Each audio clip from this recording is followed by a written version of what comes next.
Welcome back to the MMA Report, folks. It is John Pollock with you. We are getting set for Bellator 149 coming up Friday night, February the 19th in Houston, Texas. Very much looking forward to this light heavyweight rematch involving Linton Vassell, and the man that joins us on the line right now, he is Emanuel Newton, just over a week away from this fight. Emanuel, how are you feeling? Great, man. Great. Feeling good and ready to get it done. When this rematch was offered to you, what was your immediate reaction? Because here is a guy that you do have a victory over. It was a very competitive fight when you two first fought. Were you open to this rematch right away, or did you have to kind of get yourself pumped up for this one? No, I was definitely open to it. Like you said, it was a competitive fight. I think Linton he deserves it. And we're both coming off of losses. He lost to Mo, I lost to Phil. So I think it'd be a good fight. We're between two hungry fighters that want to go out there and prove that that they still are in title contention. Do you feel you're going to get a much different Linton Vassell this time? Because I think that's the kind of fight that if Linton Vassell goes back and really learns from that fight, he's probably making a lot of adjustments here for the second go-around. Are you expecting a very different fighter this time around? Yes and no. I know that from when I saw him fight Mo, his striking wasn't too different. His grappling seemed to be a lot the same. I mean, obviously Mo's a very good wrestler, so it's always going to be harder to kick a guy like Mo down. But I'm expecting obviously a different mindset because he has had more fights now. So he is more seasoned. And I'm sure he's going to be strong. Because he's always strong, putting in the weights and putting in the time in the gym. But style-wise, I don't see it being too much of a difference. And also, I'm not planning on freaking being on the ground with him a whole bunch. And if we are, I'm not looking to freaking stay down there and just try to ride him out. In terms of your own career, looking at your last two fights where you did come out with losses in those particular fights, tell me how you have kind of assessed those last two. Is there anything you've tweaked that's gone wrong in those two fights, or was this something that it was just not overthinking a loss too much? No, definitely made some changes. More the biggest change has been more spiritually, man. Every fighter has a superstition. Every fighter has the kind of mindset that they like to go into the ring with, and my mindset has always got to be on God, But I've come to a deeper understanding of myself. This past year, how all happened for a reason. It seemed like that's been my whole career. I'll lose a few and then I'll win a bunch, and then I'll lose a couple and then I'll win more, So it just seems like that's the way it goes for me because I'm always growing, I know that God has his hand on me, because I look for him and I ask for him. I ask for, his Holy Spirit, in Hebrew, the Ruach Kodesh, to be over me and to give me strength. So, but at the same time, also to give me growth. So if I'm lacking or neglecting things that I should be doing in my spiritual walk, I want God to check me on those things because that makes me a better man because I'm not down here for myself. I'm down here for his greater glory. So, that's one thing that I've really learned after this past year is that, I have to become a better spiritually. I have to become better understanding of what God's plan truly is for me through reading the Bible and through doing more studying of antiquity and where we came from and how we've been controlled to believe one thing when it's really another. Have you always been a very spiritual person, Emanuel, or is that something that as you got into your adult years was something that you got more involved with? Well, I've always been a spiritual person. When I had my motorcycle accident back in '06, I was going 152 miles an hour. My helmet wasn't even strapped on. I should have been dead. Wow.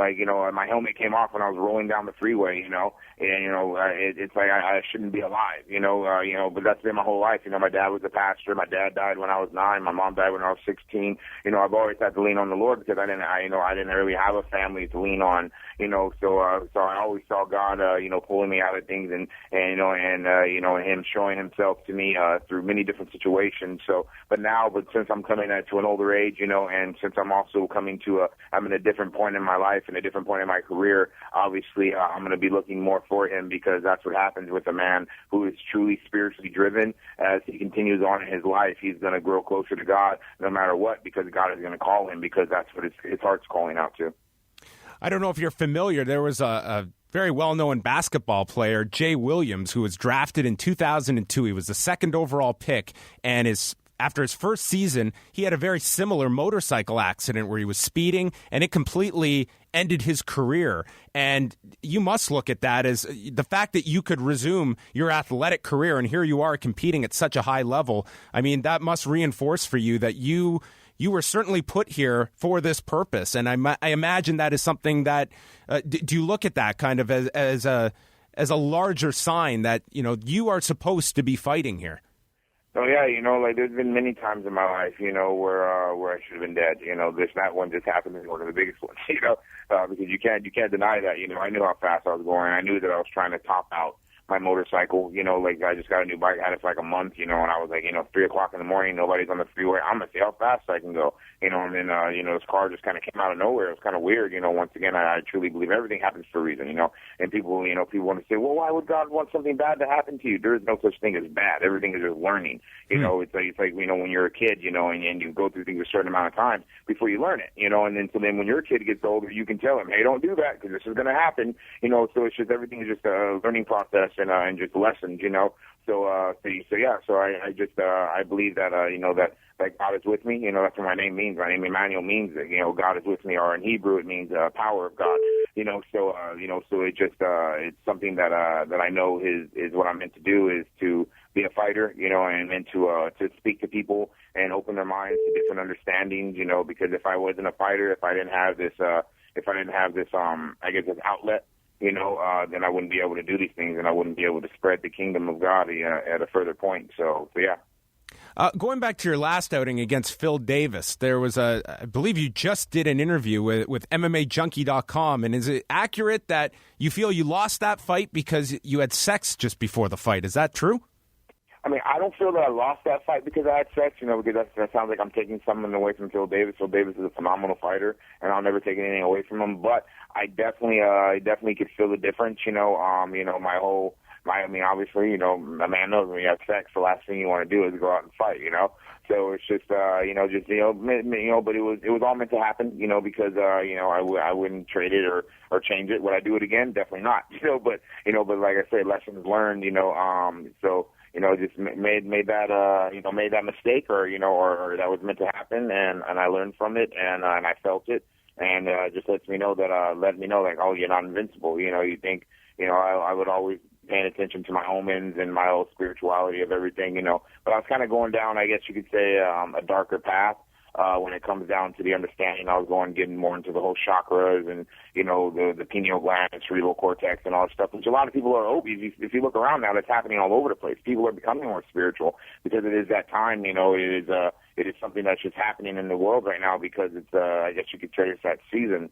But I wasn't meant to be like that. I was meant to be more a Bible man. I was meant to understand things more from a standpoint of God and not a standpoint of man, so that's what I've gone through this past year, and I wouldn't change it because I feel so much better now. I feel like I've grown so much closer to the Lord, and that is my main goal, is to serve Him and not to serve myself. Was that the first time you had ever had sex so close to a fight before? Had you ever done that before? Never. I had never done that. Never done that before.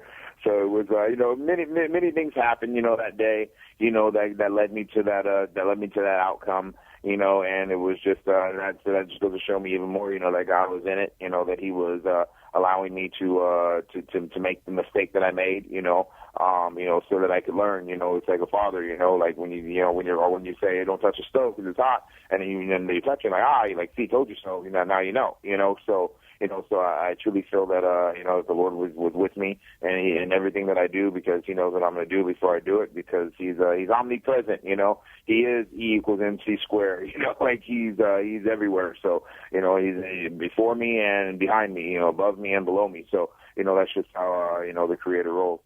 Very fascinating stuff, Emanuel. Final thing before we let you go, and thanks so much for this time. In terms of the top of this card, we've got Ken Shamrock and Royce Gracie, Kimbo Slice, Dada 5000. Do you look at this as these guys are bringing a lot of attention to this card, which by and large it's going to assist you, or is there the part of you that you want to be in that main event position? You know, man, I wouldn't change anything. You know, I really wouldn't. You know, like I'm glad that I'm worthy enough to be on this card. You know that I'm good enough. You know, for them to want to put me in there to put on a good show, and you know, and it's excellent. You know, for me to be on a card where there is going to be so much attention to it, because all it's going to do is you know, grow my career and grow my fan base. You know, and that's what I want. I want more people to follow me and to know me, so that they can hear the things that I have to say, because I've only grown closer to God. I've only grown closer to an understanding of what a man should truly be, so that he can help the people around him. Bellator 149, it's happening Friday night, February the 19th, 9 p.m. Eastern time on Spike. It's the rematch involving light heavyweights Linton, Vassell, and this man, Emanuel Newton. It's been a pleasure to speak with you, Emanuel, and thank you so much for this time. Thank you, sir. Enjoy Canada.